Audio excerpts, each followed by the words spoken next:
जय श्री राम मित्रों, मैं आपका ज्योतिष मित्र राकेश पांडे आज आप लोग के समक्ष पुनः सुख भाव से संबंधित दो ज्योतिषी सूत्र साझा करना चाहूँगा, जो कि फल दीपिका के भाव फलाध्याय 11 से लिया गया है। श्लोक क्रमांक 33 और 34।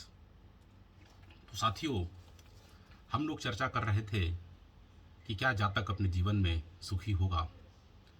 तो किसी भी प्रकार का सुख प्राप्त करने के लिए सबसे पहले लग्न और लग्नेश का बली होना जरूरी है, क्योंकि लग्न और लग्नेश यदि बली हैं तो जातक शारीरिक रूप से सुखी होगा, और यदि हम शारीरिक रूप से सुखी हैं तो निश्चित ही अपने जीवन में अन्य सुखों को प्राप्त करने का सामर्थ्य रख पाएंगे।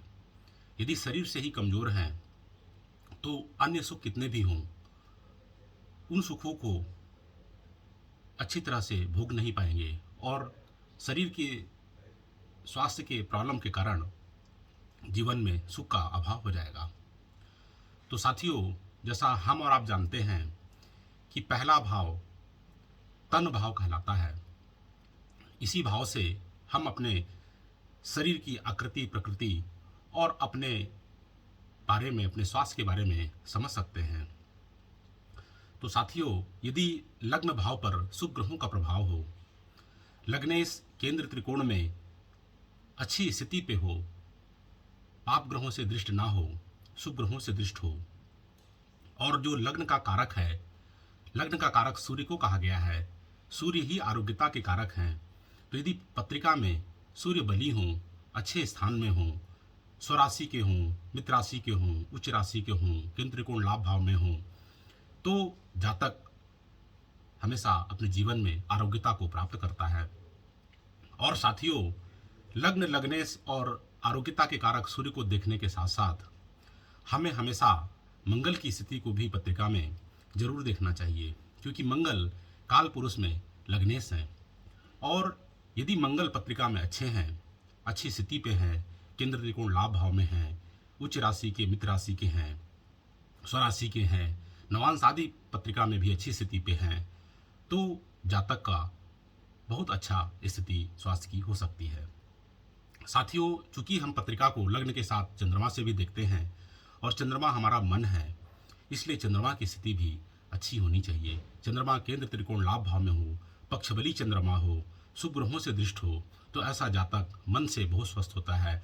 मन में उसके बहुत अच्छे विचार आते हैं, मानसिक रूप से वह बहुत स्वस्थ होता है और मन से वो किसी भी चीज़ को जीतने का सामर्थ्य रखता है। इसलिए चंद्रमा की स्थिति पत्रिका में अच्छी होनी बहुत जरूरी है। तो साथियों, लग्न लग्नेश सूर्य चंद्रमा मंगल यदि ये पत्रिका में अच्छे हैं तो हमारा स्वास्थ्य निश्चित ही अच्छा होगा, और स्वास्थ्य अच्छा होगा तो हम जीवन में हर सुख को भोग सकते हैं। इसके साथ साथ साथियों, शनि दुख का कारक है, शनि रोग का कारक है, शनि रुकावट, अड़चन, विलंब, कई प्रकार के, नाना प्रकार के तकलीफों का कारक है।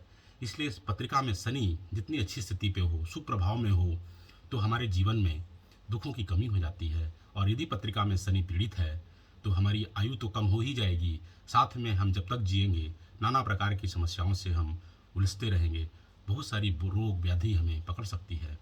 तो साथियों, ये सब चीज़ यदि हमको देखना है पत्रिका में, और उससे हम समझ सकते हैं कि जातक अपने जीवन में अपने स्वास्थ्य को लेके कितना सुखी होगा।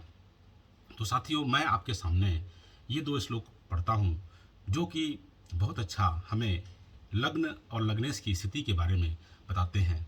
अन्य चीज़ों की स्थिति अन्य श्लोकों के माध्यम से मिलेगी, लेकिन अभी ये जो दो श्लोक हैं ये लग्नेश और लग्न भाव पर पड़ने वाले प्रभाव को बताना चाहते हैं। तो साथियों, मैं आपको सामने यह श्लोक को पढ़ता हूँ एक बार।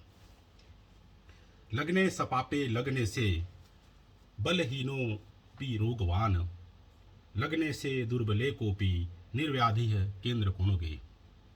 यह कहता है कि लग्न में यदि पाप ग्रह हो, लग्ने सपापे, कि यदि लग्न में कोई पाप ग्रह हो, जैसे पाप ग्रह हो गए शनि, मंगल, राहु, केतु, ये सब पाप ग्रह हैं, यदि लग्न में हों तो लग्न के लिए अच्छी बात नहीं है। लेकिन ये यदि खुद लग्नेश हैं तब फिर हमें इसको, तब हम फिर इनकी स्थिति को अच्छा कर सकते हैं, क्योंकि उस स्थिति में लग्नेश ही लग्न में हो जाएगा। लेकिन यदि वो लग्नेश नहीं है, अन्य कोई पाप ग्रह होकर यदि वो लग्न में है, तो जरूर ही लग्न को कुछ न कुछ पीड़ित अवश्य करेगा। फिर कहता है साथियों, बलहीनो पिरोगवान, लग्न में पाप ग्रह हो और लग्नेश कैसा हो, बलहीन हो, तो लग्नेश कैसे बलहीन होगा? यदि वो 6, 8, 12 में चला जाए, शत्रु क्षेत्री हो जाए, तो वो कमज़ोर हो जाएगा।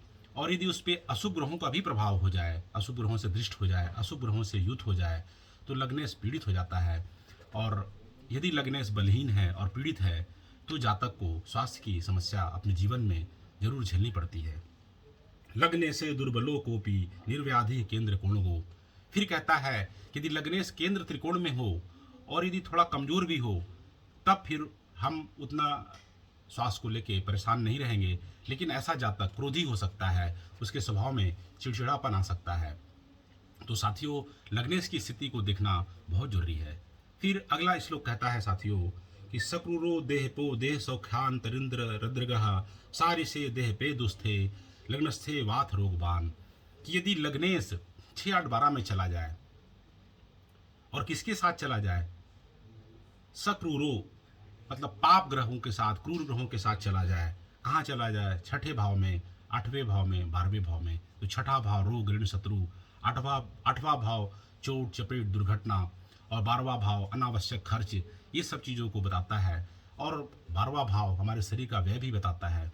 इसलिए जब लग्नेश पाप ग्रह के साथ ऐसी स्थिति में चला जाता है, तो निश्चित ही जातक को अपने जीवन में शारीरिक कष्ट झेलने पड़ते हैं और वह अपने जीवन में अधिकांशतः रोगी ही रहता है।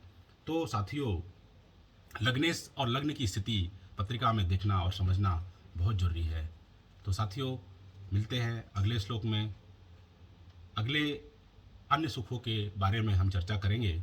तो जय श्री राम, धन्यवाद। यदि आप लोग को अच्छा लगा हो तो लाइक, सब्सक्राइब और शेयर जरूर करें।